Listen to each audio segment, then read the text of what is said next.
Suku Semai tinggal bertaburan di kawasan Banjaran Titiwangsa, meliputi Perak Tengah dan Perak Selatan. Bancan pada tahun 1993 menunjukkan jumlah mereka telah meningkat lebih daripada 42,000 orang dan merupakan suku kaum asli yang terbesar jumlahnya.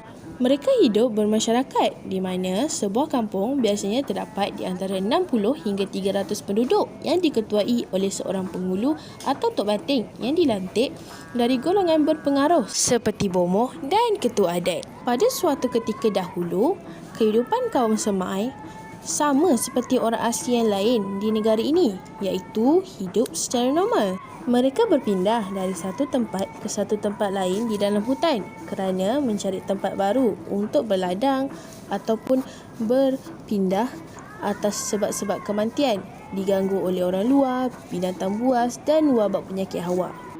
Ketua keluarga atau orang tua dalam keluarga tersebut bangun lebih awal untuk menghidupkan api bagi memanaskan badan dan memasak makanan seperti merebus ubi kayu untuk bekalan ke ladang. Pada waktu petang, sebelum senja, mereka berhadiri rumah, duduk berbual tentang ladang dan sebagainya. Sesetengahnya membuat damak, mencuci bulu sumpit atau membuat persediaan peralatan untuk esok harinya.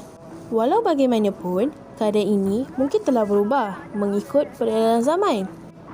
Kini, ramai kaum Semai telah bekerja dengan kerajaan, swasta dan berniaga seperti di kedai runcit dan kraft tangan. Mereka mengamalkan ekonomi tradisional berasaskan pertanian sara diri, padi umah, sekoi, jagung, ubi kayu, pisang, keledek dan berbagai jenis sayur-sayuran seperti labu, kacang panjang, timun dan kacang bendi adalah hasil tanaman mereka. Kaum Semai mengamalkan sistem bertukar-tukar makanan. Sistem ekonomi cara ini akan mengeratkan lagi silaturahim dan semangat setia kawan di samping mewujudkan kemesraan di kalangan mereka.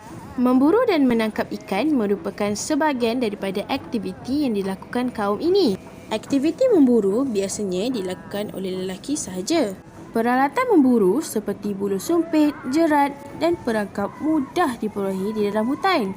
Antara jenis-jenis binatang yang diburu ialah monyet, kera, babi hutan, burung, biawak, tupai dan binatang-binatang kecil yang lain.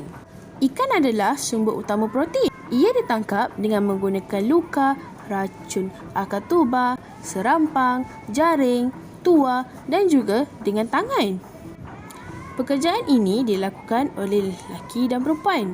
Hasil hutan seperti rotan, dama, buluh, cendana dan gaharu akan dijual. Antara adat yang dikenakan ialah berinai di rumah masing-masing, bergandik bagi pengantin perempuan, gunting rambut bagi pengantin lelaki, mandi limau berjampi wajib dilakukan dan pengantin diarak untuk mengelakkan malapetaka.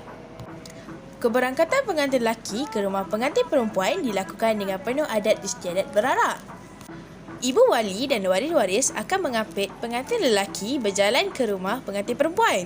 Sekiranya pengantin lelaki berketurunan anak penghulu atau batin, ia akan dijulang sehingga ke rumah pengantin perempuan. Perarakan akan diiringi muzik biola, paluan rebana dan paluan gong. Dokumentari ini dipilih kerana majoriti murid di SMK Sri Tapah terdiri daripada kaum asli Semai. Mengenali keunikan kaum orang asli Semai dengan lebih dekat dapat mengenali warisan dan kesenian setempat. Moga dokumentari ini dapat membuka minda ramai masyarakat mengenali warisan setempat yang ada di Tapah.